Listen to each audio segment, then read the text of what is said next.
So it's Roundup herbicide that's specially formulated for big jobs. That's the new one. On this one it says biodegradable. That's the old one. It doesn't say biodegradable anymore, so it must no longer be biodegradable. It's the same product. I imagine they don't have the right to say it anymore. It must not really be biodegradable. Be careful not to spray it in my face. Oh, I'm not a murderer. Well, I'm sure these Roundup-ready soybeans are ready to harvest today. They're probably about, I'm going to say about 11.5% moisture, so they're perfect for harvest. First heard about Roundup-ready soybeans in a farm magazine about 8 years ago, and it seemed like a neat innovation. The soybean has a protein genetically inserted into the plant, and its resistance of Roundup. The Roundup is sprayed on the plants. There's some definite advantages. If you look at my field here, you don't see weeds. When label directions are carefully followed, Roundup is not harmful to humans, animals, or their environment. Copyright Monsanto, made in Belgium. If you see any snails, don't spray them because they'll be inedible. So watch the strawberries. I'd encourage European farmers to take a look at the Roundup-ready technology. Frankly, it's very good for the environment. It's a sustainable system. So, give it a try.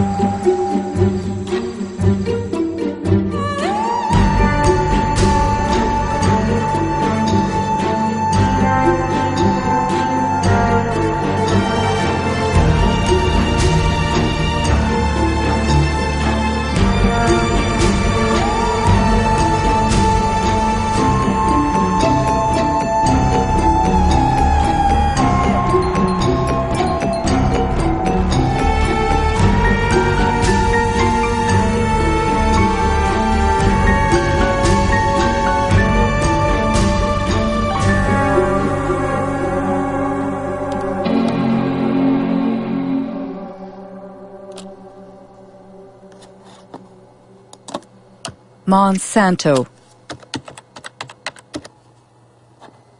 For 20 years I've traveled the globe, and everywhere I've heard about this American multinational.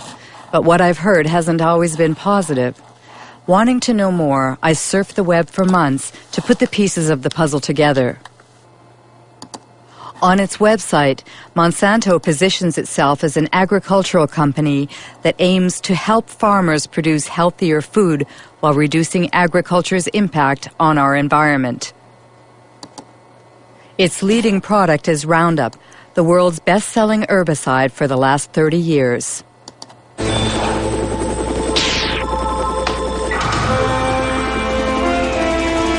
One shot, all it takes for weeds, Roundup. Monsanto is also the world leader in biotechnology. 90% of the GMOs grown on the planet belong to them. Most of them have been genetically modified to resist the application of Roundup, like Roundup-ready soybeans.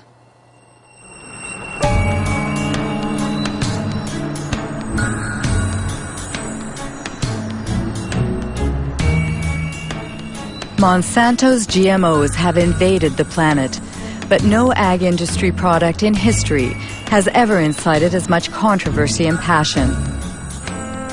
Why? What's at stake with GMOs? And could the company's past shed some light on what the company is or claims to be today? Founded in St. Louis, Missouri in 1901, it was not always an agricultural company. It was one of the largest chemical companies of the 20th century. Chemistry is working for you, and very likely Monsanto is working for you. Monsanto, where creative chemistry works wonders for you. The wonders boasted about in this commercial made Monsanto one of the most controversial companies in the industrial era. Agent Orange, aspartame, bovine growth hormone, PCBs. These chemically created oils used worldwide as coolants and lubricants in electrical equipment were the jewels in Monsanto's crown for over 50 years. They were called Arachlor in the United States, Pyrrolin in France, and Clofen in Germany, until they were banned in the early 1980s. Monsanto PCB.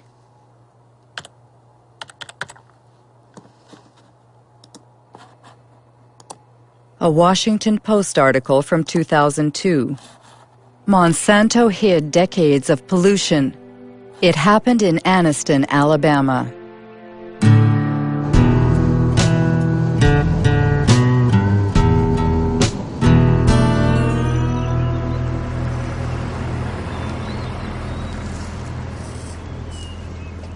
Terry was my baby brother.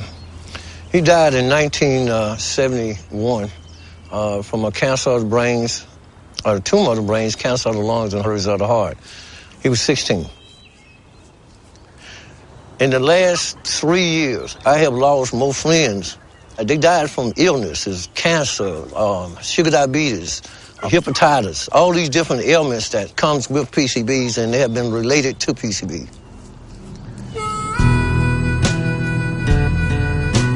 This is Monsanto Road.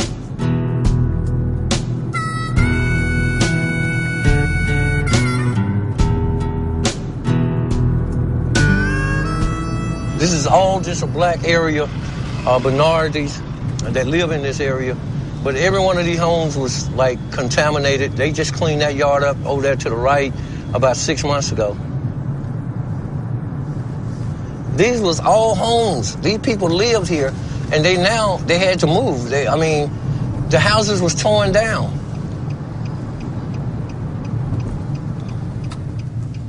My brother fell dead right around the house. This is the house I was raised in.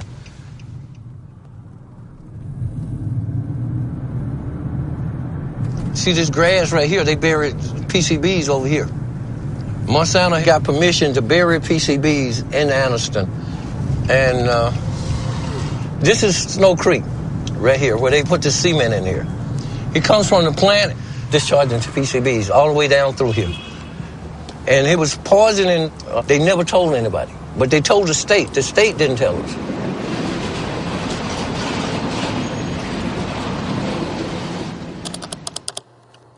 PCB Monsanto knew, but what exactly did they know? An environmental organization in Washington, D.C., headed by Ken Cook, has put internal Monsanto files online. Most of them are classified confidential.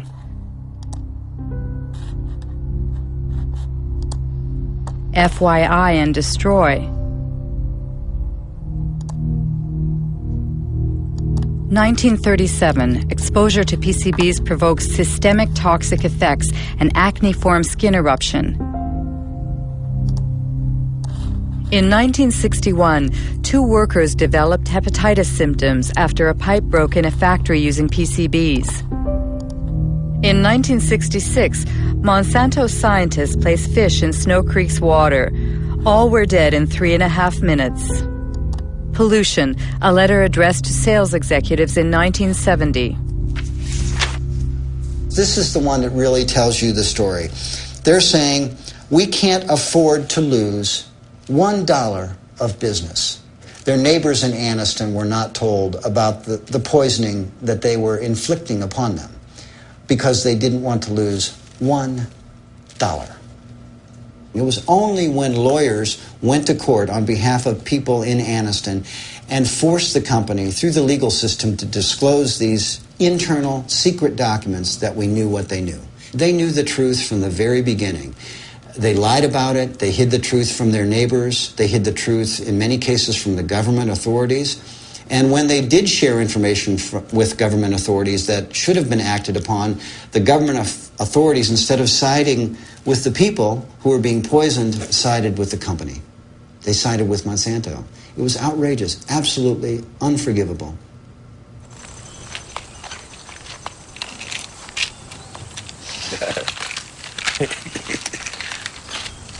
Oh, these are all your medicines? Yeah. Well, no, that ain't all of it. I got some more here. How much you have in you? 63.8 in the blood. In the blood. If they took a fatty biopsy of him now, he probably would top the scales of about 3,000 or 4,000 parts per billion or more. And which is the level acceptable? I mean, Acceptable is 2 part per billion. That's standard all around the world. But these people, we have more in our bloods and in our body than actually anywhere else in the world. it's usual here to speak about his PCB level. We all talks about it because it became a household word now. Kids used to run up to me, Mr. Baker, I got tested. I had 3 part per billion in my blood. How long do you think I got? That's a horrible story. But what do scientists think about it? On the web, you can find numerous articles concerning the effects of PCBs on human health. David Carpenter is one of the most qualified specialists in the field. He carried out the testing for the Anniston residents. We all have PCBs in our bodies. The polar bears and the penguins have PCBs.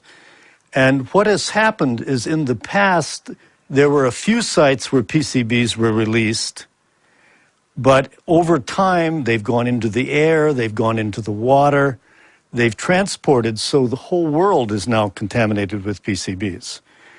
The issue is that many diseases are caused by PCB exposure. The one everyone knows about is cancer.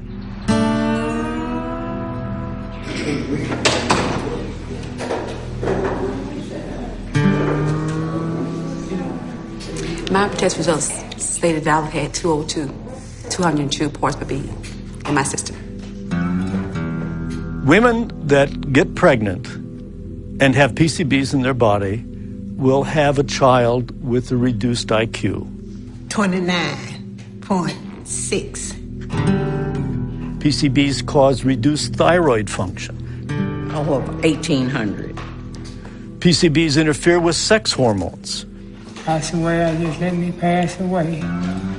Pass away in peace. He's gonna pay, I said then. He's gonna pay for the way that he has done to us. In 2001, 20,000 Anniston residents filed 2 lawsuits against Monsanto. Monsanto and its subsidiary Solutia settled by paying $700 million to compensate the victims, to clean up the site, and to build a specialized hospital. But no Monsanto executive was ever sued. To do justice. Under American law, in most instances, it's very rare for executives or officials in these companies to be held criminally responsible. So we have the civil system, the civil courts. We make them pay. And the truth of the matter is, in most instances, the price these companies pay decades later is a fraction of their profits. And this is why it pays to keep these problems secret. And it makes you wonder what they might be keeping secret now. I have to say, we would never trust a company like Monsanto to tell the truth about a pollution problem or about a product. We would never trust them. Ken Cook says we would never trust a company like Monsanto. So what about Roundup, the world's favorite herbicide used by gardeners and farmers alike? What is it exactly? It's the brand name Monsanto gave to glyphosate, a so-called non-selective or total herbicide, because it destroys all plants. First sold in 1974, it owes its great success to Monsanto's unwavering claims that it is biodegradable and good for the environment. Voici Roundup, le premier désherbant biodégradable. Il détruit les mauvaises herbes de l'intérieur jusqu'aux racines et ne pollue ni la terre ni l'os de Rex. Roundup, le désherbant qui donne envie de désherber. Roundup biodegradable. Ken Cook was right. The company was found guilty of false advertising. Twice. The first time was in New York in 1996. And the second was in France just last year. The judges found that the wording biodegradable, leaves the soil clean and respects the environment were false advertising. Especially since, according to tests performed by Monsanto itself, Only 2% of the product had broken down after 28 days. That's why Monsanto recently removed the word biodegradable from its containers. But that's not all. Many scientific studies have shown that Roundup is highly toxic. For example, Roundup provokes cell division dysfunction, a study by Professor Robert Bellet.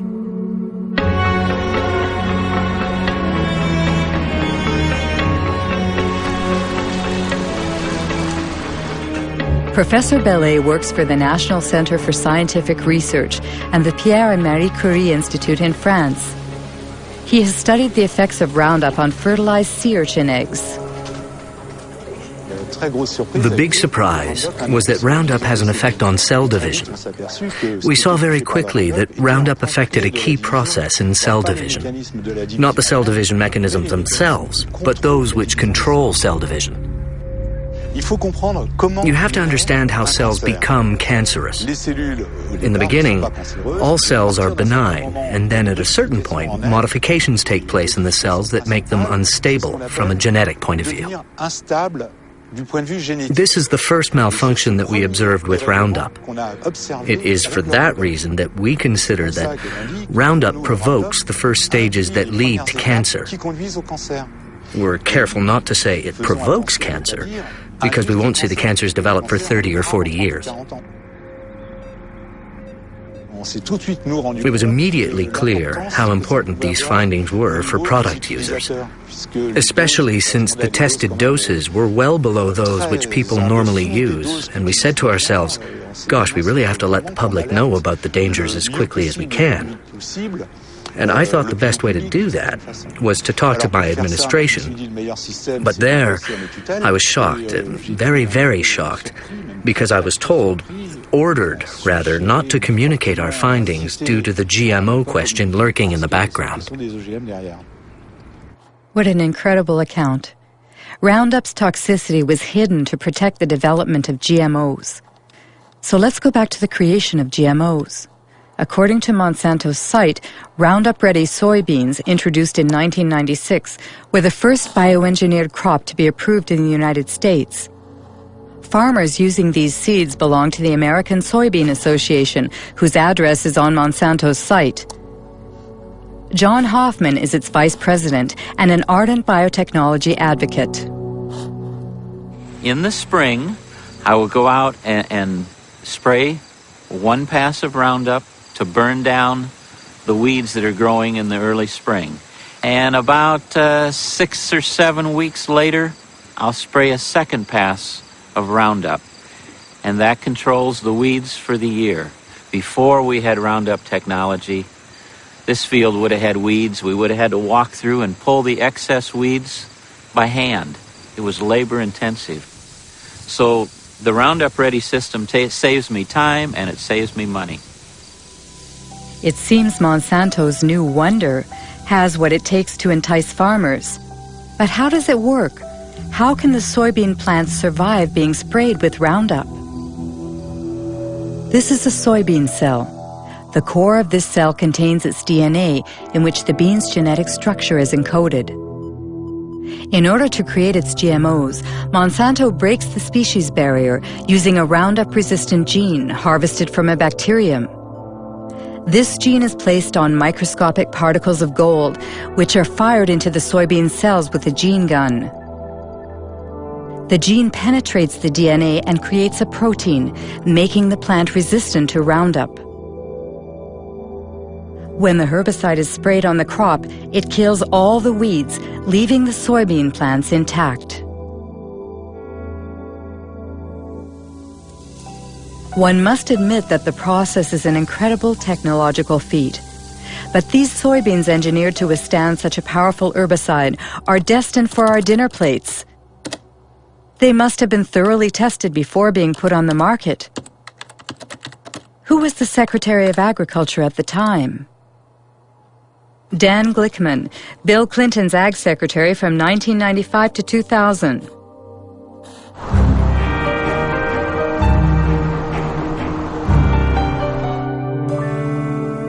What I found in the early years I was involved in the regulation of biotechnology, that there was a general feeling in agribusiness and inside our government in the U.S. that if you weren't marching lockstep forward in favor of rapid approvals of biotech products, rapid approvals of GMO crops, then somehow you were anti-science and anti-progress.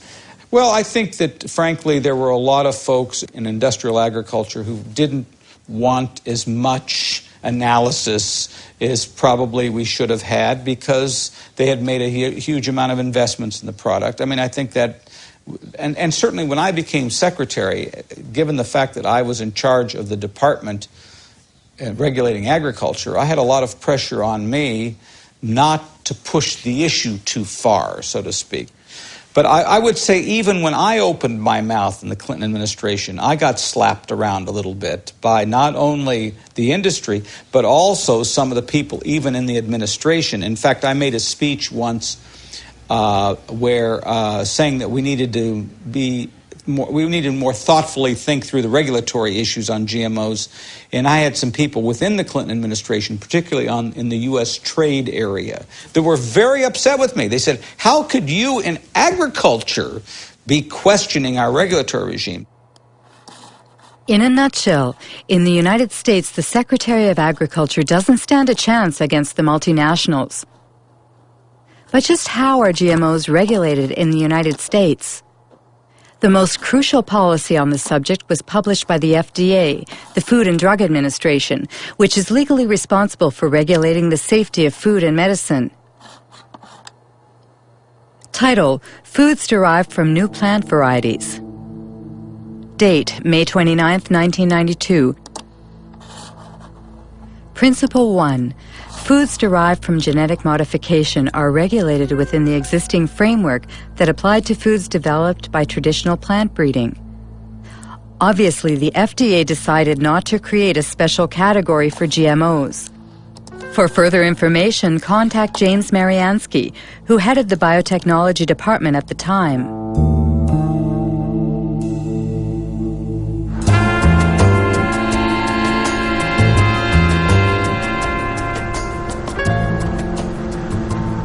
Basically, the government had taken a decision that it would not create new laws, that it felt there were already sufficient laws in place that had enough authority for the agencies to deal with new technologies.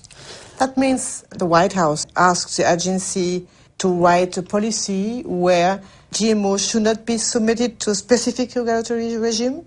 But it's not based on scientific data. It's a political decision? Yes, it was a political decision. It was a very broad decision that didn't apply to just foods. It applied to all products of biotechnology. Unbelievable. James Mariansky admits that GMO regulation was based on politics rather than science. How exactly did they justify their decision? Principle 2. The components of food as a result of genetic modification of a plant will be the same as or substantially similar to substances commonly found in food. In other words, the FDA considers that a genetically modified plant is equivalent to its conventional counterpart. What they call the principle of substantial equivalence has been adopted around the world, and it's at the heart of the debate between biotech supporters and GMO foes. How could the FDA decide that a GMO crop is the same as a conventional plant? What we do know is that the genes that are being introduced currently, to date, using biotechnology, produce proteins that are very similar to proteins that we've consumed for many centuries. That's the FDA's official position on the matter, which was toppled by Jeffrey Smith, author of several books on GMOs. Michael Hansen, scientific expert for the Consumers Union of the United States. And writer Jeremy Rifkin, who was the first to denounce the principle of substantial equivalence. The reason why GM crops are here is based on a deception that occurred in the FDA. They said that these foods are not different. They use the word substantially equivalent. They use the word not meaningfully or uniformly different. And what that turned into was a terminology called generally recognized as safe. or grass. Typically, if something is to be considered generally recognized as safe, it needs lots of peer-reviewed published studies and an overwhelming consensus among the scientific community. With GM crops, they had neither. What FDA was saying was if you introduce a gene into a plant, that gene is DNA, and we've consumed DNA. We have a long history of consuming DNA, and we can establish that that is grass. We were trying to say that these things should be considered food additives.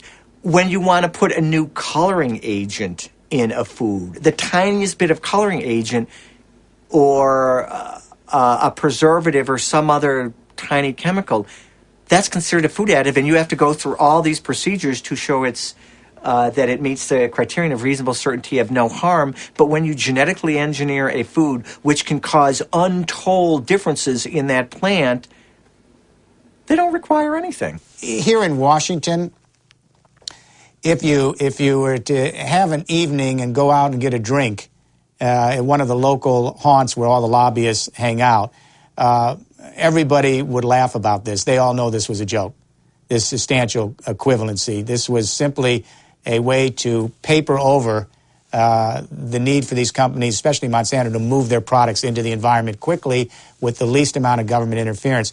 And I should say they were very, very good at getting their interest expressed. I remember meetings that we had where the Monsanto scientists met with the FDA scientists, and they went through the kinds of modifications that they were making and how those were being done. And basically what they were also saying to FDA is, how will these products be regulated?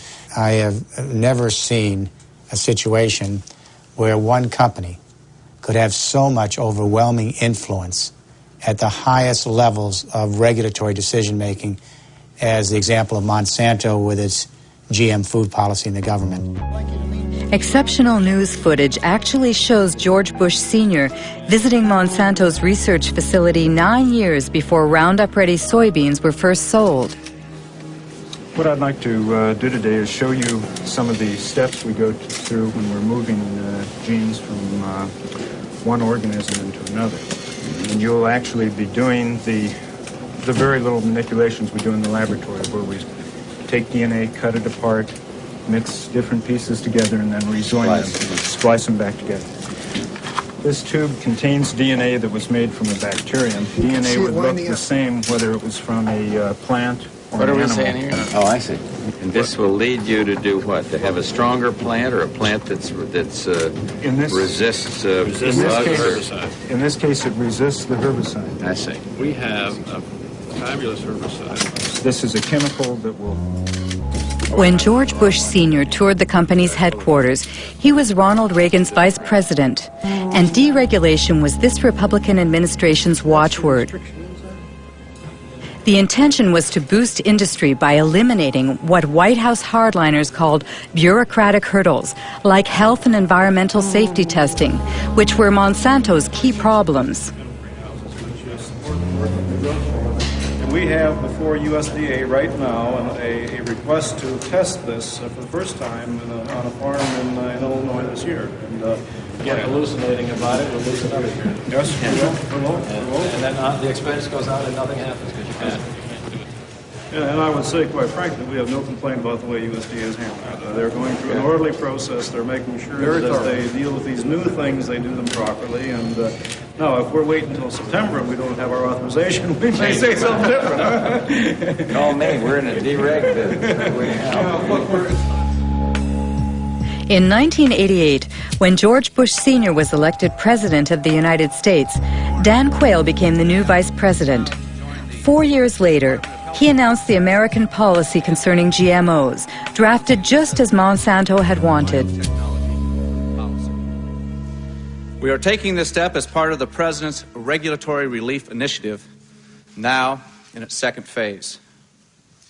The United States is already the world leader in biotechnology, and we want to keep it that way. In 1991 alone, it was a $4 billion industry. It should reach at least $50 billion by the year 2000, as long as we resist the spread of unnecessary regulation. Do you think it was really a conspiracy? A conspiracy is a strong word. From a corporate standpoint, it was a brilliantly executed takeover. Early on, a gentleman by the name of Michael Taylor became the deputy administrator of the Food and Drug Administration right at the time that they were about to set out their policy. Who is Michael Taylor? On the internet, only a single image remains of the man who once wielded his power so discreetly. Today he heads a foundation called Resources for the Future.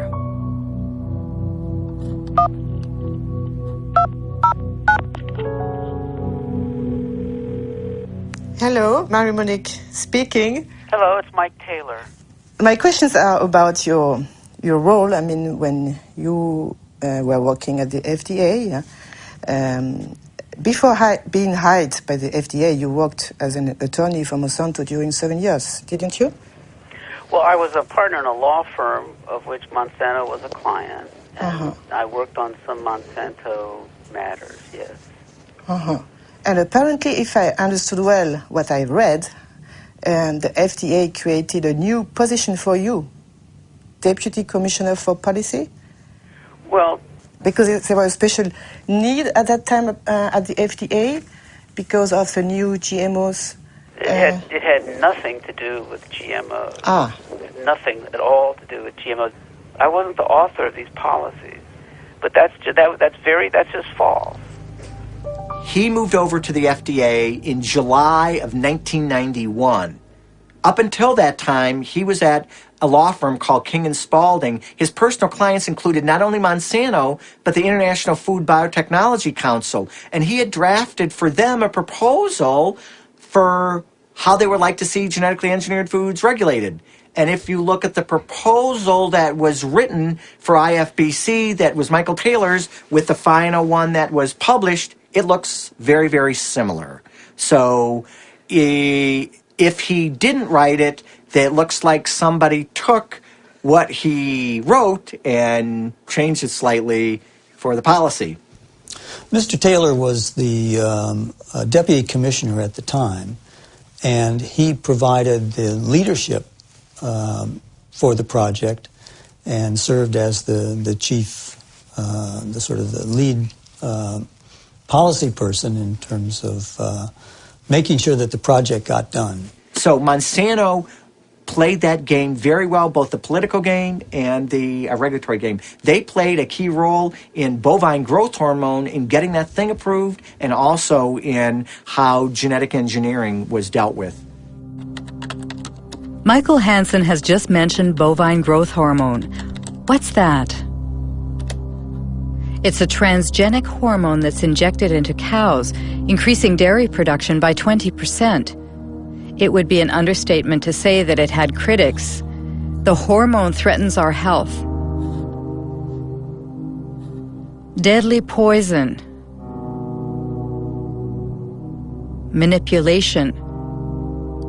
Called RBGH for recombinant bovine growth hormone, Monsanto began selling it to dairy farmers in 1994 under the brand name Posilac.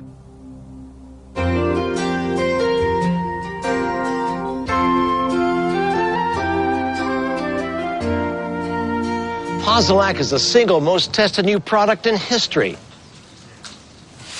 You'll soon see the dramatic results Posilac can offer you. In 1985, Monsanto submitted Posilac to the FDA for market approval.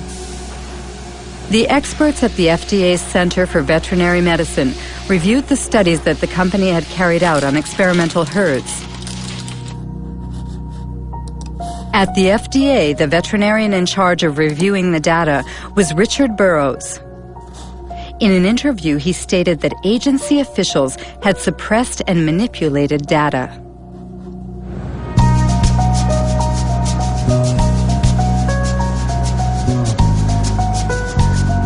The data that they came in with lacked a lot of insight into the dairy industry. They didn't ask crucial questions about these diseases, and that is mastitis, which is infection of the mammary gland, and reproductive problems. So when the first data came in and that was missing, I said, all right, guys, you need to go back and get information. So that set it back probably 2 or 3 years. Did you warn the FDA about your concerns? They pretty much just sidetracked me. They pulled in, my boss pulled in other people that were closer to him, and I saw less and less of the data. Even the things I had asked for to be done, I didn't, like the mastitis studies, I never really got to see a lot of that because they figured, well, if you're in the way, we'll get you out of the way. So they sidetracked me. Eventually I was fired. One day I was escorted to the door and told that was it. I was done. Have you been threatened? Yes, mainly by the lawyers for Monsanto, because when I was going for my appeal, they told my lawyer that if I went in and revealed any company secrets in my defense, that they would sue me. In the end, the FDA was forced to reinstate this conscientious veterinarian. He eventually resigned, disheartened. On the internet, there's also talk about files that were stolen from the FDA and sent to Dr. Samuel Epstein, who heads the Cancer Prevention Coalition.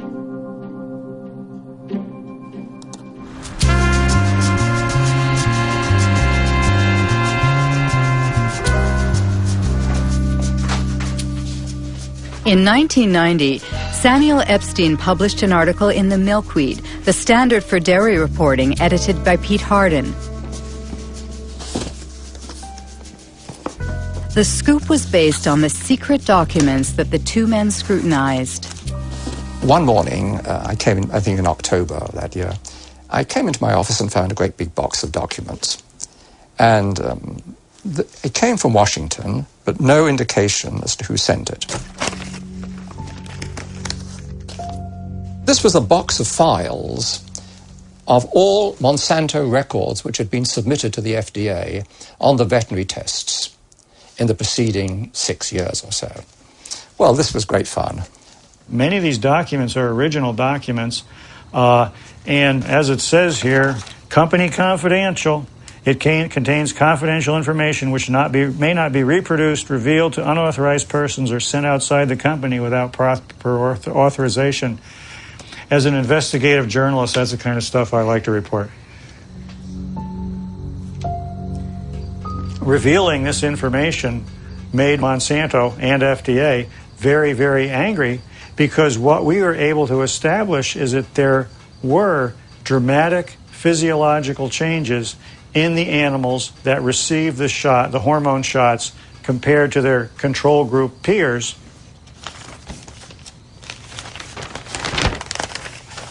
For example, we see the ovaries of the cows receiving the synthetic hormone in the different treatment groups were, for the right ovaries, 34% larger, 42% larger, and 44% larger. Elsewhere in the stolen files, it shows how there were severe problems with the reproduction of these treated animals. The data is conclusive. We provided the data, the raw data, and summary data, is peer-reviewed data not done by us, to support the submission. Every health authority who has looked at bovine somatotropin has found that it is completely safe for consumers. For Monsanto, the hormone is not only safe, it is actually beneficial for consumers. Because the chemical composition of the milk is not altered as a result of Posilac, the manufacturing and taste properties do not change. It's untrue or lie, whatever adjective you want to use. It's a very different product. It's a very, very different product in many, many ways. First of all, as there's a high incidence of mastitis in the cows, there'll be pus in the milk. And then you'd find antibiotics given to the cows to treat the mastitis. So a wide range of antibiotics would be in the milk. Apart from that, and very, very importantly, very substantial increases in levels of IGF-1, or insulin-like growth factor 1. There have been a series of studies, somewhere in the region of 60, relating increased levels of IGF-1 and breast, colon, and prostate cancers. Absolutely incredible. Are there other countries that have approved RBGH? Apparently, the hormone was banned in Europe and Canada. Canada? That's strange because Health Canada usually models its decisions on the FDA's. RBGH, scandal at Health Canada. Monsanto accused of attempt to bribe Health Canada for RBGH. Margaret Hayden, I swear that the evidence I shall give on this examination... In October 1998, 3 scientists from Health Canada testified before a Senate commission in order to stop the approval of the transgenic hormone. The scandal was made public by whistleblower Dr. Shiv Chopra. Shall be the truth, the whole truth, and nothing but the truth. So help me God. My question to myself was, what truth am I going to tell, the one I know or what the minister is telling me to tell? And that was my conflict. I would ask each one of you, have any one of you been lobbied by Monsanto? Any one of you? Dr. Hayden? I did attend a meeting back approximately about, I believe, 1989-90, and Monsanto representatives had met with myself and my supervisor, Dr. Drennan, and my director, Dr. Messier, and at that meeting, an offer of $1 to $2 million was made by the company, and I don't know any more about what became of that, but my director indicated after the meeting that he was going to report it to his superiors. How did Monsanto react? Well, Monsanto did not deny that they made the offer of $1 to $2 million at this meeting. They later on tried to say, oh, this was an offer of research in Canada to do some more studies in cows in Canada or whatever. So anyway, that's what happened in Canada. The drug was not approved. So the European Parliament, based on what revelations in Canada, banned it forever. And then all of a sudden, we 3, Margaret Hayden, Gerard Lambert, and I, were dismissed for disobedience. And we fired. All 3 of us were fired, and those fights are now in courts. Bovine growth hormone! The United States Congress also opened an investigation at the request of RBGH opponents who oppose the ban on labeling milk as RBGH-free. Interestingly enough, the investigation was never completed. Purchases of milk surpluses. Bovine growth hormone, BGH, is a test of consumer acceptance of genetic engineering. In the garbage. In the garbage! The cow hormone drug was simply the first major application of biotechnology to food production, and Monsanto is a very powerful corporation with many, many linkages to top-level persons in government.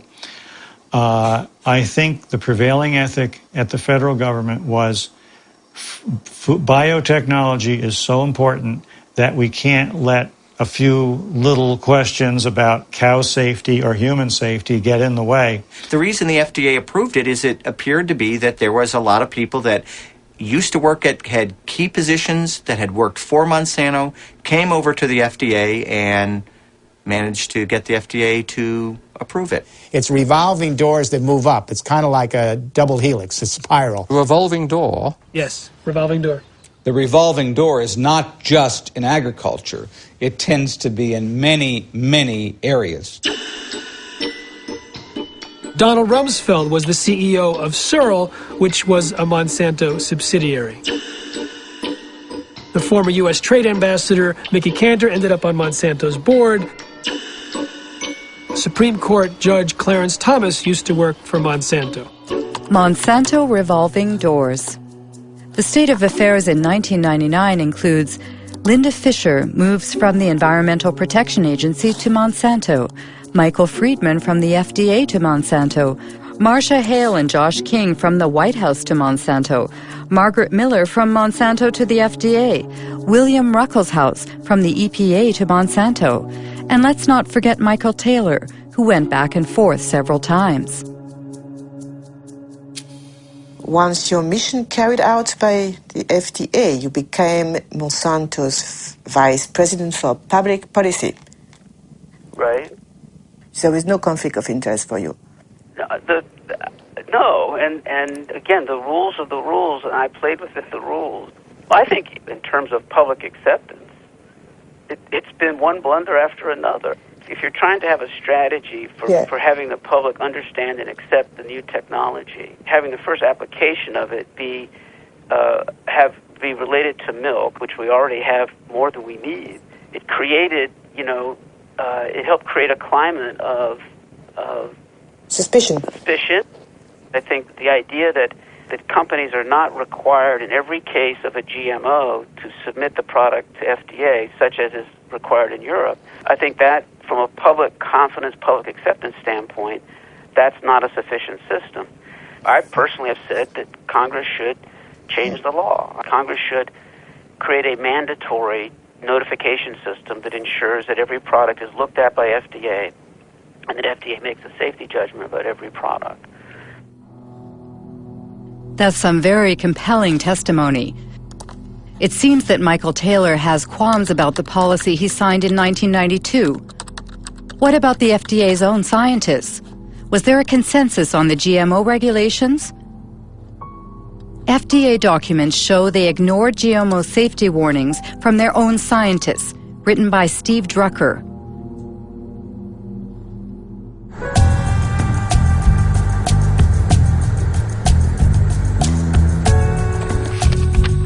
Lawyer Stephen Drucker represents a coalition of nonprofit associations. He sued the FDA, forcing it to declassify its internal files on GMOs. We received over 44,000 pages from the FDA's own files, and they revealed that the FDA has been lying to the world since 1992, if not before. But they continue to lie. They are still lying. They claim that there's an overwhelming consensus in the scientific community that genetically engineered foods are as safe as their conventionally produced counterparts, and they claim that there has been sufficient data to back up this consensus. Both of those claims are blatant lies.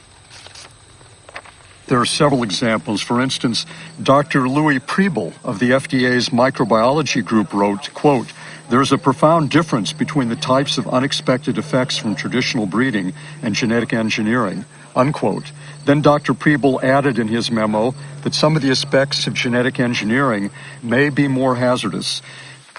The concern expressed by the FDA's various scientific experts was so clear and unmistakable that the FDA official whose job it was to track and summarize the scientists' input, Dr. Linda Call, wrote a memo to the FDA biotechnology coordinator, Dr. James Mariansky.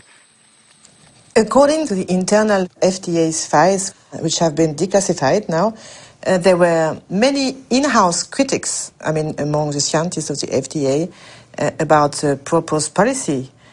I have, for instance, a memorandum sent to you by Linda Call. Right. She stated, "The processes of genetic engineering and traditional breeding are different. Traditional breeding are different, and according to the technical experts in the agency, they lead to different risks." Different risks. The point was that we had many people with many different views. Linda Call, of course, wrote that in her memo, but in fact, when we finished the policy, all the scientists agreed with the policy.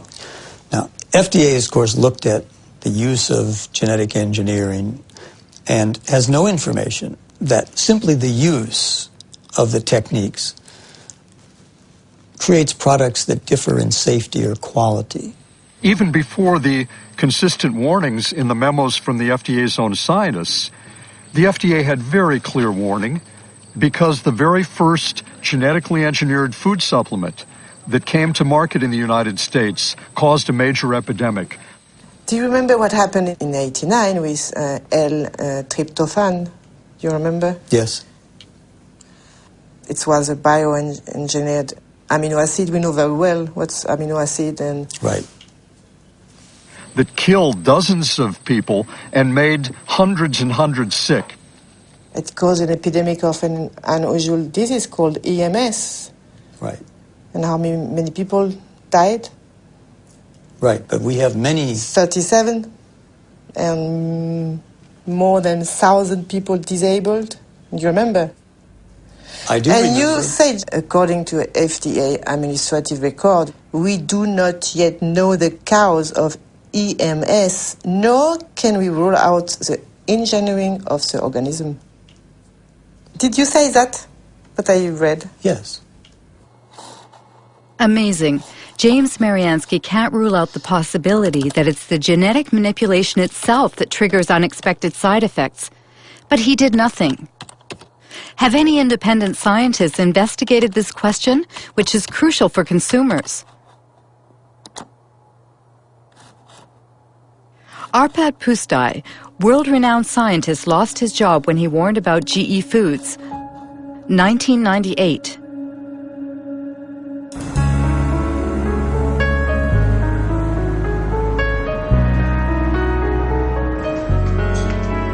Arpad Pusztai worked for the Rowett Institute in Scotland.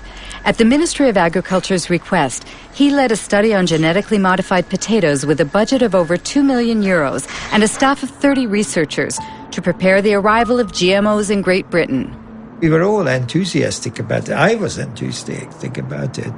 The ministry thought that if we did this study, looking at all aspects, then it would be an endorsement of GM. And when they introduce it, they would say that the foremost laboratory in Europe, nutritional laboratory, had looked at them and they found them all right. Arpad Pusztai specializes in lectins. These proteins function as an insecticide protecting plants against aphids. Rowett scientists had created potatoes that were resistant to aphids and into which they introduced a snowdrop gene, which produces the lectin in question. Beforehand, they verified that in their naturally occurring state, lectins themselves do not pose a health risk. The genetically modified potatoes were tested on rats. It had twofold effects. First, it started to increase a proliferative response in the gut. And that you don't like because this is possibly, I'm not saying that it is cancerous, but what it does, it can have an adjuvant effect on any chemically induced tumor. The other thing is the immune system was certainly got into high gear. And that was, we don't know whether it's good or bad, but it certainly did recognize the GM potatoes as alien.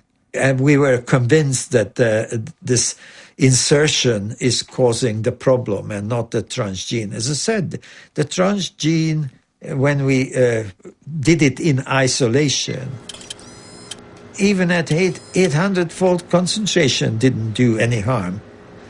It was a very important point because the American FDA is going on by about a neutral technology. And what we did say and what we did publish was actually corroborated, confirmed that it was not the transgene which was the problem, but it was the technology. While the first shipments of genetically modified soybeans were arriving in Great Britain, Arpad Pusztai's superiors authorized him to be interviewed by the BBC. As a scientist actively working on the field, I find that it's very, very unfair to use our fellow citizens as guinea pigs. They will never forgive me for that. Monsanto did see the importance of our findings. Don't worry about it. Even before the broadcast went out, they already knew because the Scottish Crop Research Institute did get a lot of money from Monsanto. And they were not slow to understand the implications. The day after the interview's broadcast, Arpad Pusztai was fired and the research team dismantled. Dr. Stanley Ewan was in charge of evaluating the impact of GM potatoes on the rat's internal organs. He no longer has any illusions about scientific independence. I was extremely, angry and very, very concerned. It's like your whole world is disappearing under your feet. What's going on? But you see, they start to discredit Stanley as well. It's not just Arpad and me.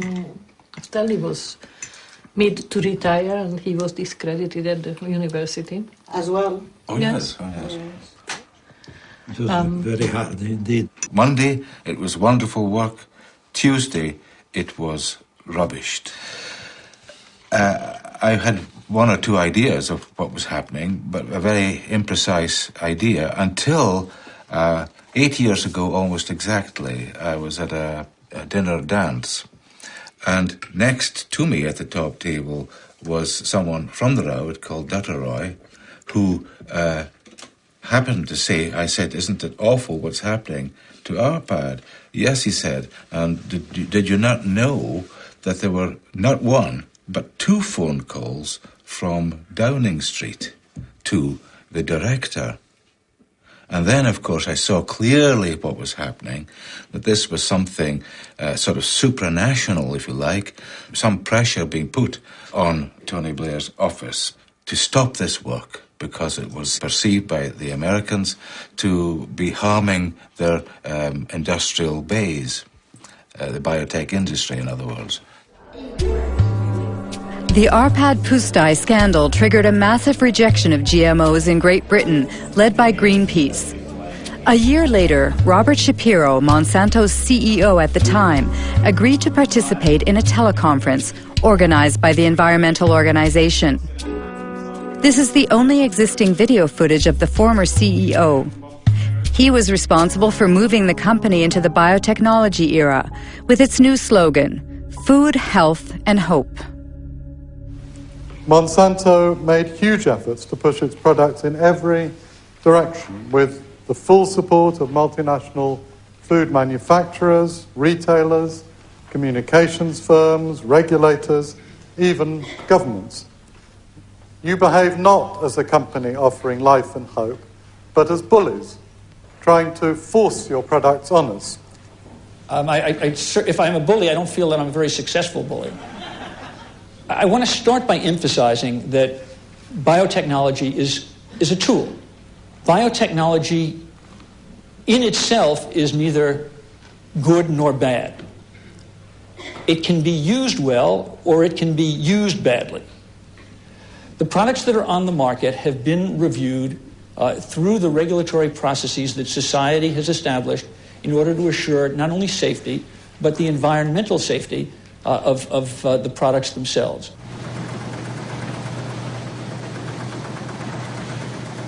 After 10 years on the market, Roundup Ready soybeans account for 90% of all the soybeans grown in the U.S. In fact, 70% of the food in American stores contains bioengineered elements.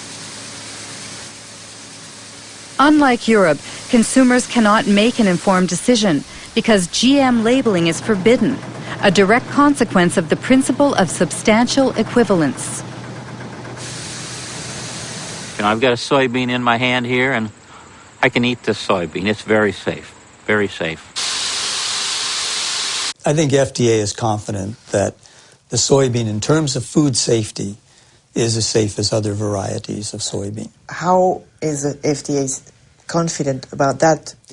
It's based on all the data that the company provided to FDA that was reviewed by FDA scientists.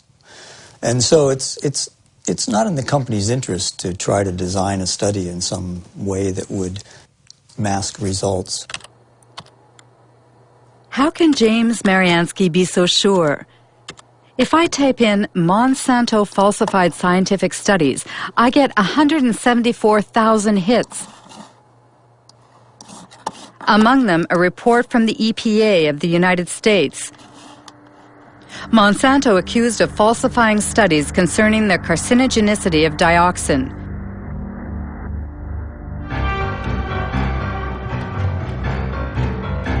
The story began in Nitro, in a Monsanto factory that produced a powerful herbicide called 2,4,5-T.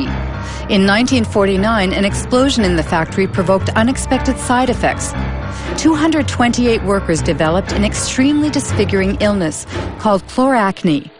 It's caused by dioxin, which is a highly toxic byproduct of 2,4,5-T.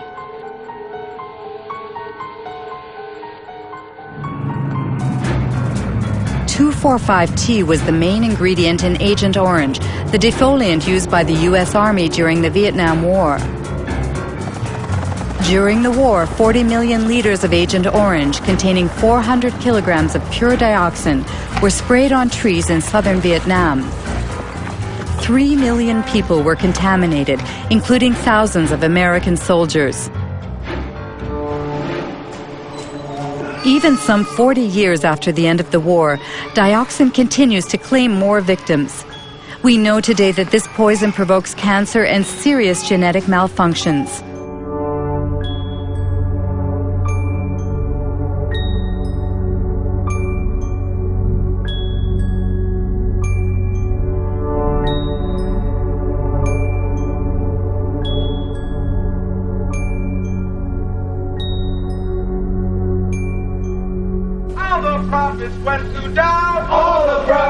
In 1978, while American Vietnam veterans were suing the makers of Agent Orange, Monsanto sponsored studies on the long-term effects of dioxin.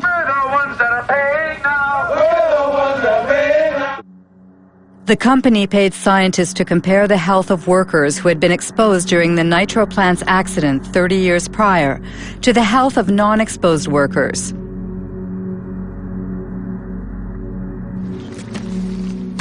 There are two experts on the subject. William Sanjour, who led the Toxic Waste Division of the Environmental Protection Agency, and Gerson Smoger, a lawyer who represents Vietnam veterans. In 1990, Dr. Kate Jenkins, a colleague of mine at EPA, wrote a memorandum pointing out that allegations had been made that those studies, some of those studies that Monsanto had conducted were flawed. And if they were done correctly, would have reached just the opposite result of that Monsanto had. The Monsanto studies showed that dioxin was not a human carcinogen. That means they had the data first, and then they manipulated how they were going to look at that data to come up with the conclusion they want. It's absolutely, you never do a study that way, never. And they did it absolutely wrong, and they achieved what they wanted. And it came out later that there were people that had cancer that in one of these two studies were listed as being exposed to dioxin, and the same 5 people in another study were listed as not being exposed. When you put all these cancers into the unexposed, then it looked like the unexposed people were getting as much cancer as the exposed, and they said, but there's no difference. See, they're the same.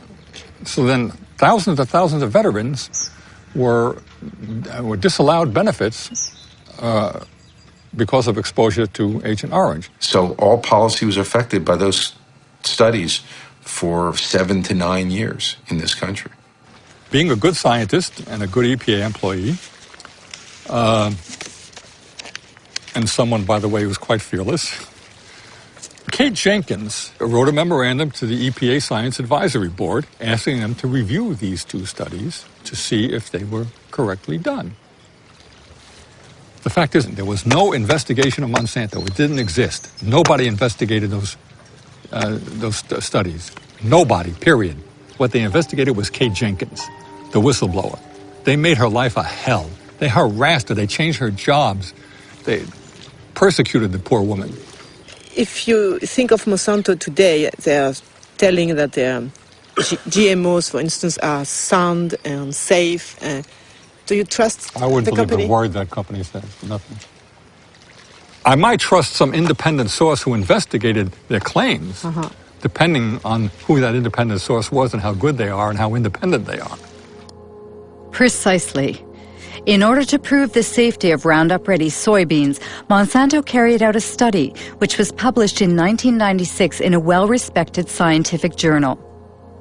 The study was supposed to assess the effects of GM soybeans on animal health, specifically on rats. This study was thoroughly reviewed by both a Danish scientist, now deceased, and the Norwegian specialist Ian Prime. I'm afraid to say, value this study very poorly indeed. It's very disappointing, very disappointing. Especially because this paper sort of served as a basis for the whole principle of substantial equivalence.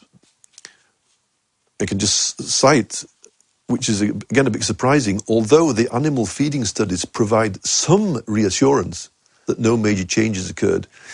Now, some reassurance, now that's not good enough. I want 100% reassurance, not just some reassurance. They talk, for example, about the, on page 723, except for the darker brown colour, livers appeared normal at necropsy. I mean, you can't do that without looking inside. You have to look at the content inside the liver, taking sections, showing under the microscope that there is no difference. They've used, for example, older rats. Obviously, again, if you want to avoid any problems, okay, use an adult. But if you want to see if any changes are evident, then you should use younger individuals, of course. In some ways, you can say it's bad science because a lot of the data that they should have shown isn't shown. But did you try, for instance, to get access to the raw data? I didn't. A colleague of mine did, and spent quite a frustrating length of time going through different offices and so on. But finally, the answer was the answer was no. If there was nothing to hide, then there should be no problem. You should be willing to distribute your material for anybody to work on. And when you keep it tight, then you suspect that there's why is this the case? One thing is sure. Thanks to this limited study, Monsanto's GMOs have inundated the world, principally in North and South America, Asia, and Australia. After only 10 years, transgenic crops now cover 250 million acres. 70% are Roundup resistant, and 30% have been genetically modified to produce an insecticide called Bt.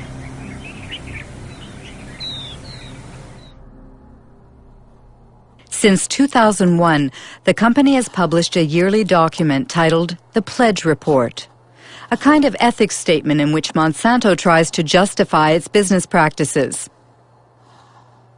At the heart of the opposition to GMOs is the subject of patents.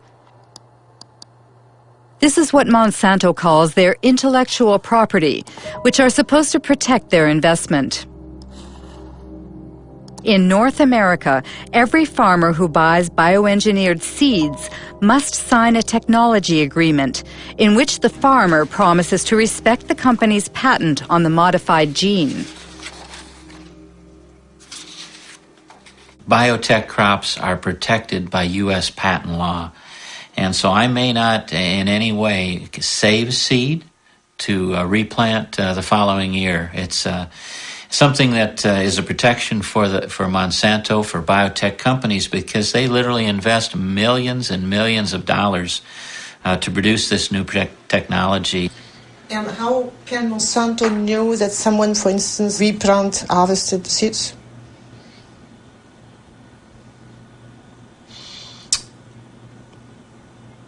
I'm not sure how to answer that. No, how they would know if someone replanted seed. That's a good question for Monsanto.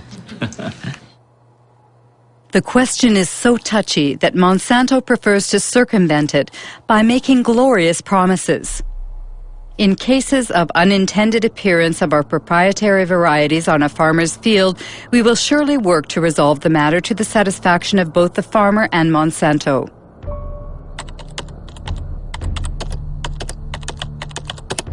The reality seems much less idyllic. The Center for Food Safety in Washington, D.C. published a study on farmers sued by Monsanto for having not respected its seed patents. It found at least 100 lawsuits and many bankruptcies. Among the victims, Troy Rush, an Indiana farmer.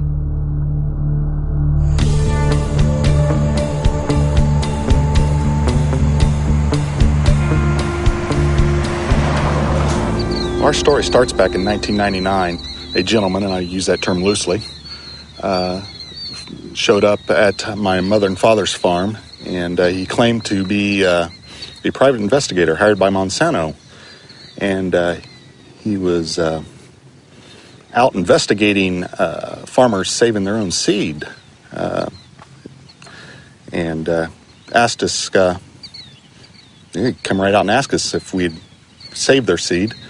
And we told him no, we had not, and offered up our herbicide purchases and seed purchases, all the receipts and everything. Told him where everything was purchased so he could go check it out for himself. He declined that offer. And what occurred is then they sued us. Monsanto filed a lawsuit against myself, my father, and my two brothers. And Monsanto presented us with documents that they claimed were samples taken from our farms. To obtain those samples, Monsanto had to have trespassed upon our land without our permission and stole those samples.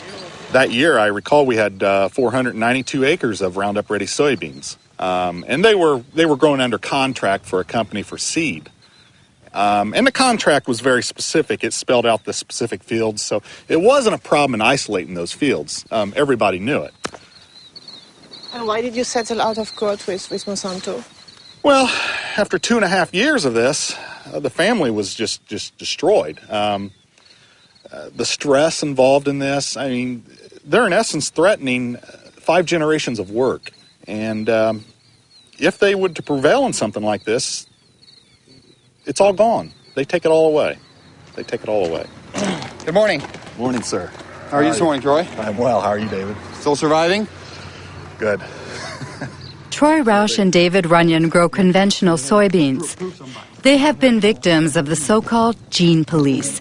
Created by Monsanto to enforce its law in the fields, the gene police sow fear in rural America, where farmers denounce the totalitarian methods used in a GMO-dominated world. I have some pictures here for you, Troy, I'd like you to look at. Okay. Here's what I have done, Troy, to help prevent re-entry on my farm of anyone coming onto my farm. It was in July of 2003. And they came, it was the latter part of July, they came to my house. It was like 7 p.m. Who came? Monsanto employees. And they presented me a business card. And they asked me a few questions about the kind of soybeans I plant, the kind of corn I plant, where I market my crops. And so I said, okay, that's the end of the conversation. Yeah, patents have changed. They've changed everything. It revolves with a relationship of trust with neighbors. That is gone. Myself, I probably only have 2 farmers that I talk to that are close to me. Are they really afraid, the farmers? Of course they're afraid. You can't defend yourself against these people. They've created a little industry that serves no other purpose than to wreck farmers' lives. Of course they're afraid. Does it mean that you're afraid, for instance, that a neighbor can snitch on you? Yes. Yes? Yeah. Yes. All you have to do is dial 1-800. Dial 1-800 Monsanto. Or no, I'm sorry, 1-800 Roundup. I remember encouraging farmers to call this toll-free number and turn their neighbor in. And why does Monsanto do that? Well, the reason they do it is control. Seeds? Yeah. They want to control the seed. They want to own life. I mean, this is the building blocks of food we're talking about. They are in the process of owning food. All food. Between 1995 and 2005, Monsanto acquired over 50 seed companies throughout the world. These companies produce corn, cotton, wheat, and soybean, and also seeds for tomatoes, potatoes, and sorghum. Everywhere, people worry about Monsanto's monopoly. which in the long term threatens to wipe out all non-transgenic varieties. Monsanto doesn't agree and speaks only about the benefits of biotechnology, especially in developing countries like India. Our products provide significant economic benefits to both large and small growers. In many cases, farmers are able to grow higher quality and better yielding crops.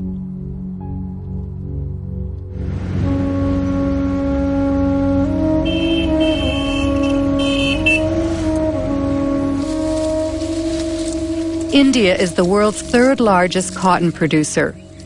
In 1999, Monsanto acquired Mahiko, the country's leading seed company. 2 years later, the Indian government authorized the sale of BT cotton under the brand name Ballguard. It is genetically modified to produce an insecticide which repels bollworms, a cotton parasite.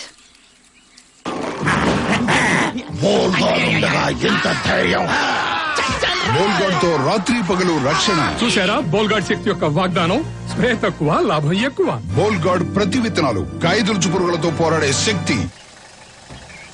Since 2001, Kiran Sakari and Abdul Gayam have been closely following the transgenic cotton grown by small farmers in the Warangal district. Every year, the two agronomists publish a report comparing bioengineered cotton with conventional cotton in terms of yields and production costs. In 2006, the harvest was ravaged by a disease that affects transgenic cotton. This is a Ballguard field. We can see some of the rhizoctonia affected plants. You see, if you remove the bark of a healthy plant, it won't be like this, like threads. See, it's a classic example of rhizoctonia infestation. The farmers, they have never seen that. And when we were doing our study from 2001, we have noted this disease on very few samples in the BT cotton only. And as the time passed, the spread was seen more and more in the BT fields as well as some non-BT fields also. But I personally feel that there may be some interaction, undesirable interaction between the host plant where the gene was introduced and the gene which is carrying the BT. And that has introduced the weakness in the plant not to resist this rhizoctonia. I have seen the website of the Monsanto. BT cotton reduces 78% of the pesticide reduction and pesticide consumption, and it gives you 30% better yields. But it's an utter flop. After 90 days, invariably you have to spray for bollworms, even on BT cotton. How do you explain that so many farmers are buying BT seeds? See, presently the option is is getting narrower and narrower to the farmer. During the current season, even farmer wanted to go for non-BT. There was no non-BT hybrid seed available in the market.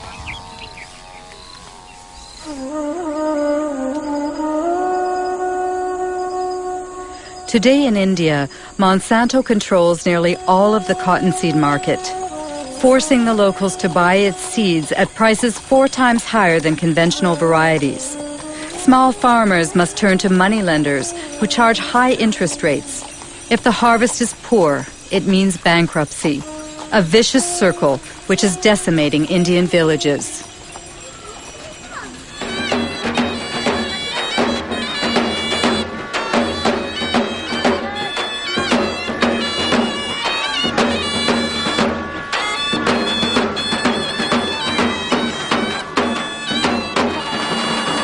आज जे आपल्या इथं आत्महत्या झाली ती कशामुळे झाली? BT cotton. अजून काय कारण होतं? कर्जबाजारी. वय काय होतं? 25. हा, ही कन्झ्युम्ड पेस्टिसाइड 1 लिटर पेस्टिसाइड.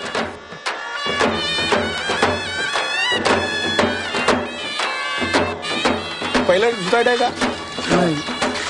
जगात किती झाली?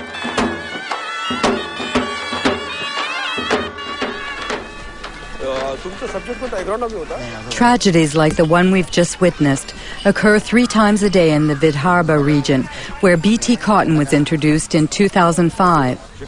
Of course, cotton farmers committing suicide is not new in India, but the GM crops are causing it to skyrocket.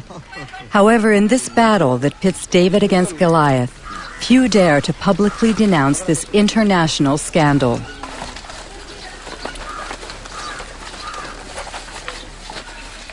This is Vidarbha's rice growing belt. If you see, the minimum suicides are there. But this is the cotton growing area. The result of the BT cotton is the first year 600 suicides from June 2005 to June 2006. Second year, still today, within 6 months, 680 suicides. So it's a disaster. It's a complete disaster, yes. All these technologies, either it is GM or biotechnology, they are actually making the farmers completely dependent on the market. Because not only that you have to pay more for the seed procurement, but you have to fertilize it. And this very claim that no spraying is required, no pesticide required, is also false. When Monsanto claims in advertising that GM crops are adapted for small farmers, what do you think it's? Our experience shows that it is completely false. It's completely false. It's a lie.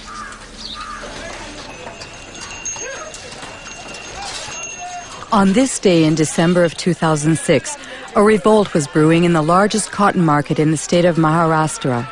3 days later, riots broke out and dozens of small farmers, including Kishore Tiwari, were arrested. बहुत कम भाव में ले रहे माल और काश्तकार करके परेशान हो रहे.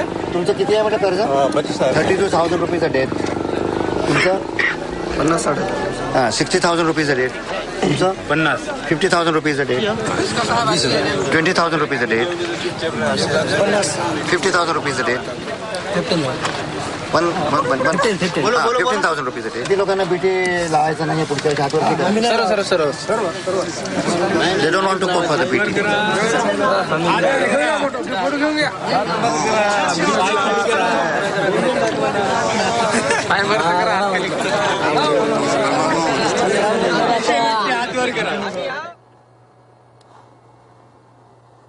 Seeds of Suicide is the title of a book by physicist Vandana Shiva. She won the Alternative Nobel Prize and heads the Navdana organization, which aims to conserve traditional seeds.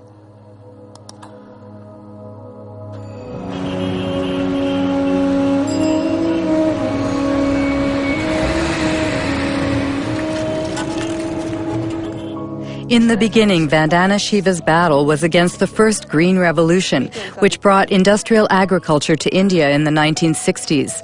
Today, she denounces what she calls the second Green Revolution, that of GMOs protected by patents. The difference is that the first Green Revolution was public sector driven. It was driven by government agencies. The government agencies controlled the research. In the case of the second Green Revolution, it is driven by Monsanto. It is a Monsanto-driven revolution. The second big difference is that the first Green Revolution did have a hidden objective of selling more chemicals. But its first objective was providing food. It was food security. And yes, they grew less pulses, they grew less oilseeds, but they did grow more rice and wheat. It fed people. The second Green Revolution has nothing to do with food security. It's not about food security. It is about returns to Monsanto's profits. That's all it is about. They've always said genetic engineering is the way to get to patenting, but patenting is the real aim. If you look at Monsanto's research agenda, they are testing at this point something like 20 crops with BT genes in them. There's nothing they're leaving untouched. The mustard, the okra, the brinjal, the rice, the cauliflower.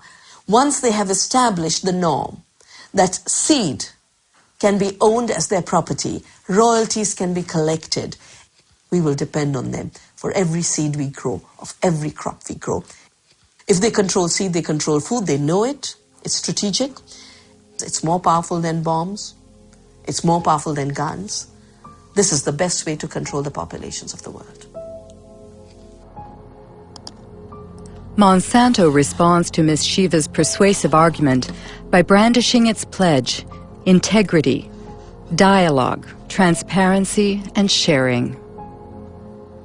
We want to participate constructively in the process by which societies around the world try to develop good answers to those questions. Are the products going to be safe for the environment? How are they going to affect biodiversity? How are they going to affect other plants and insects and birds? What about outcrossing of genes? What happens if genes do outcross into wild species? To me, that means, among other things, listening carefully and respectfully to all points of view. Despite Robert Shapiro's placid demeanor, he has just touched on a subject that greatly troubles GMO opponents: transgenic contamination, which Monsanto prefers to call an adventitious presence that's part of the natural order. According to a study led by Berkeley professor Dr. Ignacio Chapela, GMOs have already contaminated Mexican corn. But when the scientific journal Nature published the study's findings, it triggered a violent controversy.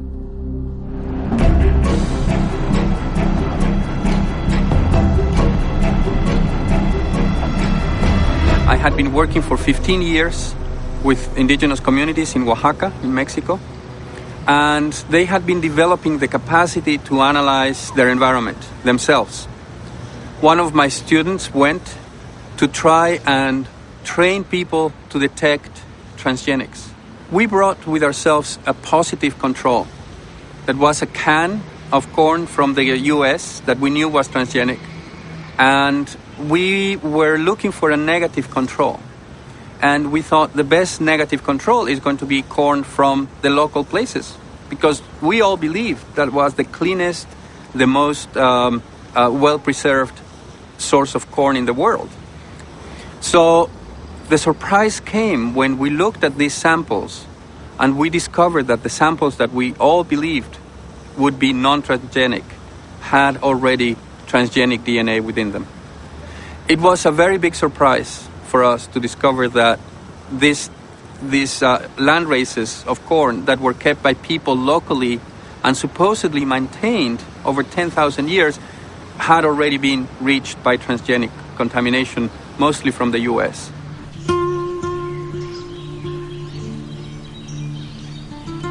Mexico is the center of origin for corn.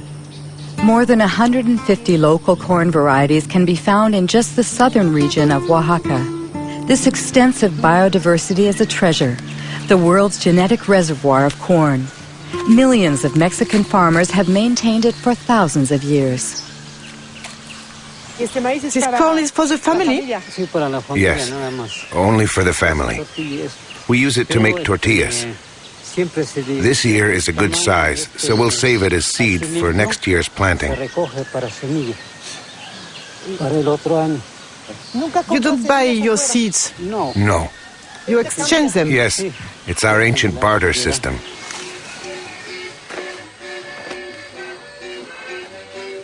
To preserve its corn's diversity, Mexico has banned genetically modified crops.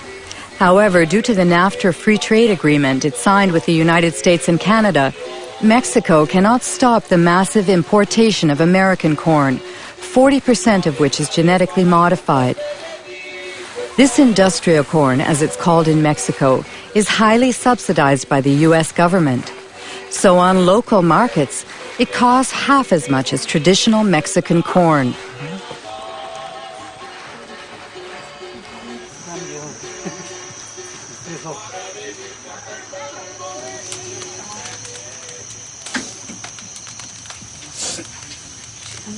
Do you always make your tortillas with local corn? Yes.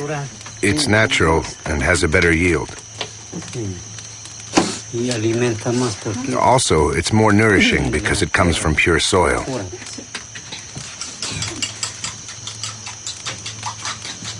That's blue corn.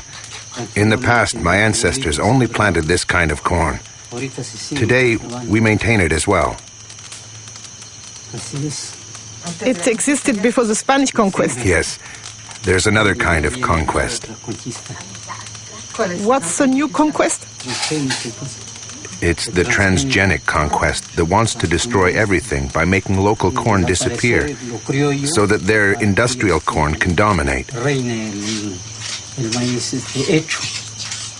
If they succeed, we'll be dependent on multinationals. We'll be forced to buy the fertilizer and insecticides they sell, because without them, their corn won't grow. Whereas the local corn grows very well without fertilizer or herbicide. Look at it. It's very beautiful.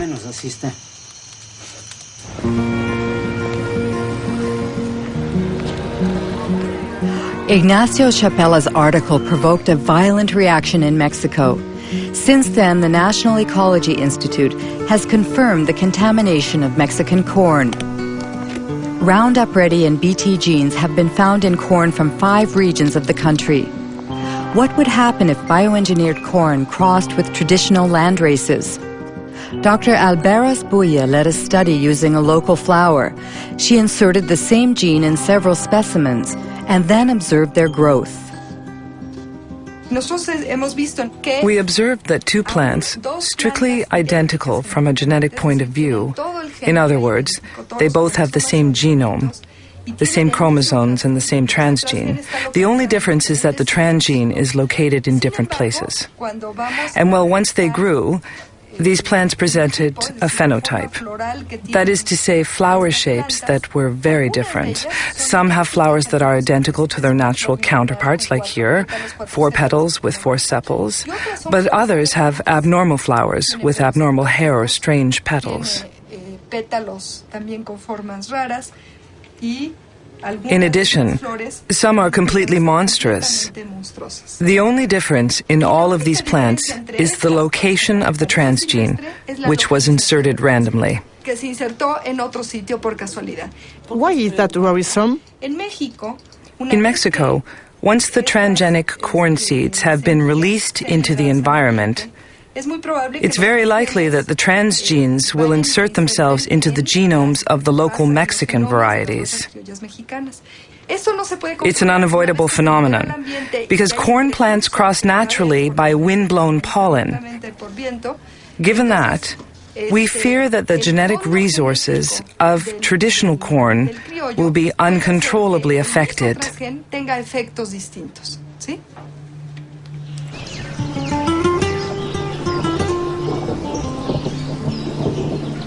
Buenos días, los seguimos invitando para que... Good morning. We invite you to attend a meeting about the new diseases which are infecting our corn because of transgenic contamination.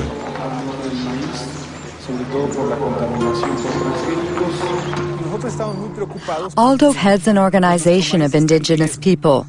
For 2 years, he's been leading an information campaign in Oaxaca communities, where Elena Alberas fears have already been confirmed in the fields. I'm going to show you some photos of some corn plants that we took in our region of Sierra Juarez. We'd like to know if you have already seen this type of plant in your community.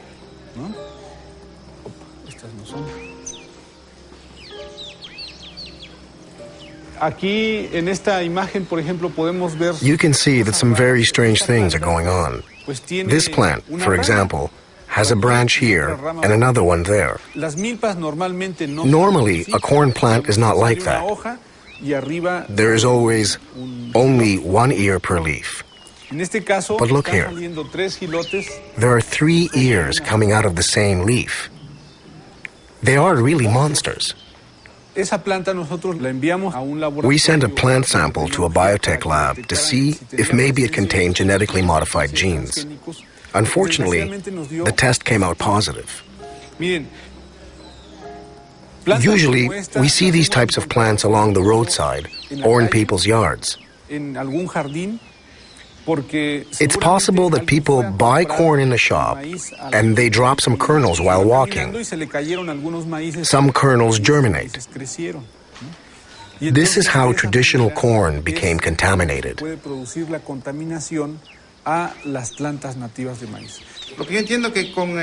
From what you've said, if we don't manage to stop their spread in our fields, Soon we'll be forced to buy our corn seed because our own won't work anymore. That's very troubling. What should we do?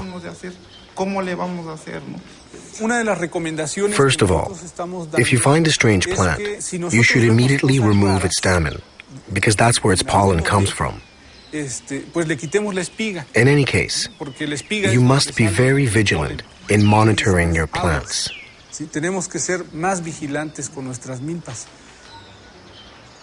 Don't you think it's Monsanto's strategy, what they couldn't achieve legally, they are trying to force through contamination? Yes, we end up wondering if the contamination wasn't intentional. If the center of origin of corn becomes contaminated, the rest of the planet could follow. Contamination only benefits multinationals like Monsanto. How did Monsanto react to Ignacio Chapella's study on Mexican corn contamination? Monsanto's Dirty Tricks campaign against fired Berkeley professor Ignacio Chapella.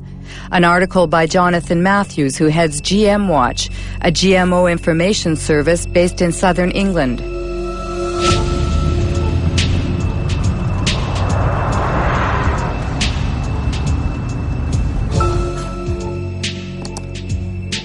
According to Jonathan Matthews, Ignacio Chapella was a victim of a campaign launched on AgBioWorld, a pro-GMO internet site. On the eve of the article's publication in Nature, a certain Mary Murphy posted an email that AgBioWorld distributed to thousands of scientists around the world. She wrote, "Activists will certainly run wild with news that Mexican corn has been contaminated by genes from GM corn." The very next day, a certain Andora Smetacek posted a second email. "Activists first, scientist second."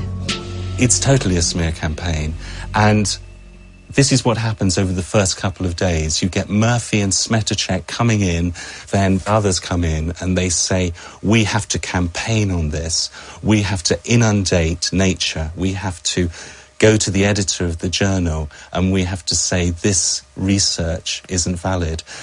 Smetacek and Murphy, we'd been tracking them for some time and trying to work out who they were. In the case of Smetacek, we could look at the technical headers on the email. It says received from, and then we've got an internet protocol address. If we go off to a website registration site, now all we have to do is just to copy that IP address. Organization name, Monsanto Company, and based in St. Louis. Then Mary Murphy left behind details that enabled us to track who she was. So if we look here at the information that appeared, posted by Mary Murphy, and then we get the IP address, bw6.bivwood.com. When we found that that was the original name of a PR agency called the Bivings Group, we quickly found out that on their client list was Monsanto, that this was an internet PR firm for Monsanto. That means fake scientists. Very dirty tricks. Yeah, no, we're talking very dirty tricks here. Yeah, I mean, there's no ethics at all in what's going on here. It shows an organization that is determined to push its products into countries around the world, and it's determined to destroy the reputation of anybody who stands in their way. Jonathan Matthews' accusations were covered in the British press, but Monsanto chose to ignore them. As it continues its unrelenting rise, the company defends its vision of a transgenic world that will resolve the problems of famine and the environment in perfect harmony. Practical experience clearly demonstrates that the coexistence of biotech, conventional, and organic systems is not only possible, but is peacefully occurring around the world.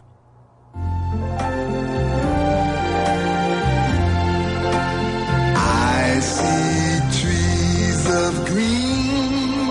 Imagine um mundo que preserve a natureza, o ar, os rios, onde a gente possa produzir mais com menos agrotóxicos, sem desmatar as florestas. Você pensa num mundo com transgênicos.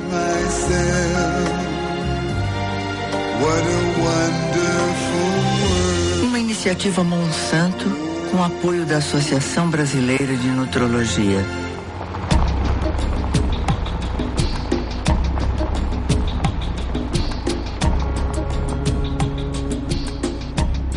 A transgenic world already exists in South America, where 100 million acres of Roundup-ready soybeans were planted in 2007. Their conquest started 10 years ago in Argentina, the only country to have officially authorized transgenic crops. Since then, GMOs have mysteriously spread to neighboring countries, like Brazil and Paraguay seen here. In 2005, Paraguay finally legalized these smuggled crops to save their soybean exports to Europe, where labeling GMOs is obligatory. In reality, for the Ministry of Agriculture, the deed had already been done. We had to authorize GMO seeds because they had already entered our country in a, let's say, unorthodox way. Do you know how transgenic seeds entered the country? Through the black market or smuggling? We don't speak about the black market, but about the blank sack, because these are the seed sacks that have no official markings. Did Monsanto play a role in this seed contraband? It is possible that the company, let's say, promoted its varieties and its seeds, and as I told you, the government had to react after the fact to authorize what was already a reality.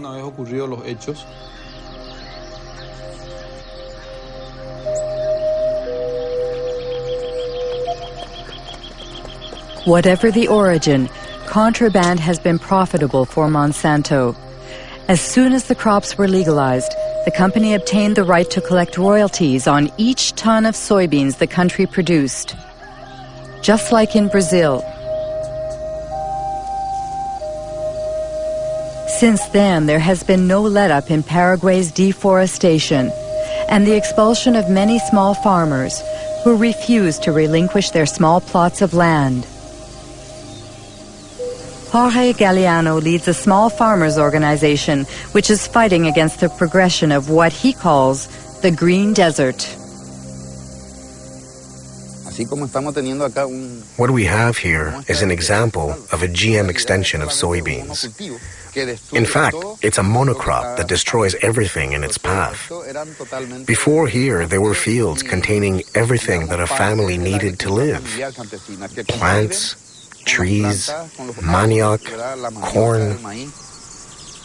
Do you think that a GM crop can coexist with the crops of the small farmers?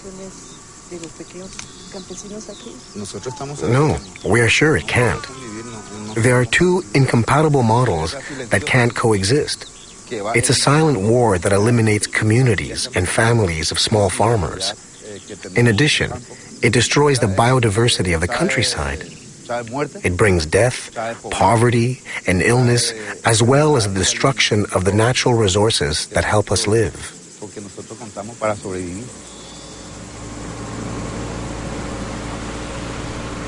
Today, Roundup is sprayed all over Paraguay by plane or mechanical spreaders driven by unprotected farm workers.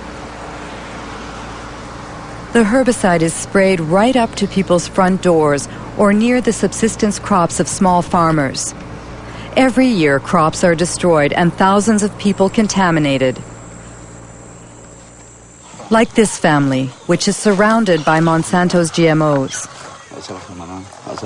The parents are worried about their son Pedro because every day he has to cross the soybean fields to sell his mother's homemade corn tortillas.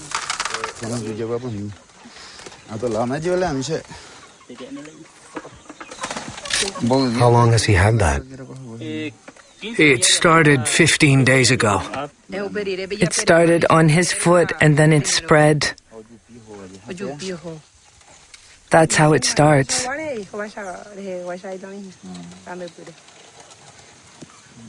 Does he have a headache?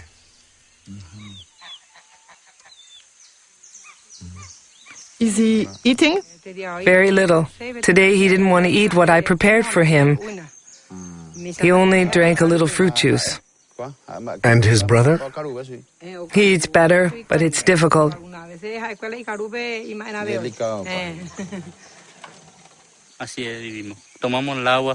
That's the way we live.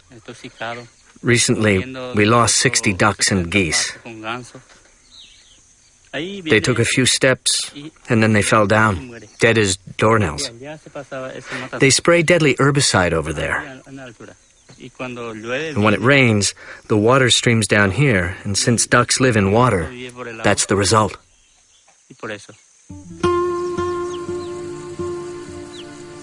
In Paraguay, 70% of the farmland is owned by only 2% of the population. With GMOs, the concentration is increasing. 3/4 of the soybean producers are foreigners staking claims for this new green gold. The ban on animal-based feed after the mad cow epidemic and the recent biofuel craze have caused soy prices to soar, triggering a rush to round up ready crops.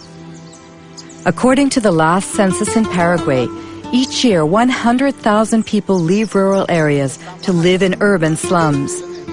An estimated 70% flee Monsanto's genetically modified soybeans, which are destined to feed Europe's chickens, cows, and pigs. We are going to talk about the production model of GM soybeans promoted by Monsanto.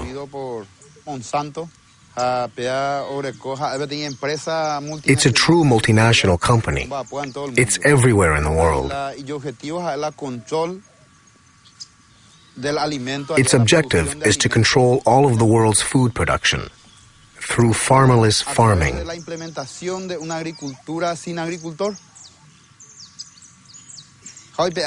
The result is that Monsanto is depriving us of our food sovereignty, of our ability to feed ourselves, without depending on anyone else. That is why we say that we must fight for our independence, for our land. We must defend our communities, our families, and our country. In my case, my family lives in the city, but I don't want to go there. In the city, you have to buy everything, even food. Here, whatever we grow is ours. We can eat whatever we want, but in the city, you can't. If you don't have money, you have to search for food in garbage cans. I'd like to add that these families' struggle to survive touches all of us. In 2007, Monsanto employed 18,000 workers in 50 countries. In 2007, its stock prices continue to rise, and its profits have reached $1 billion. Its shareholders include not only pension funds and banks, but also hundreds of thousands of small investors.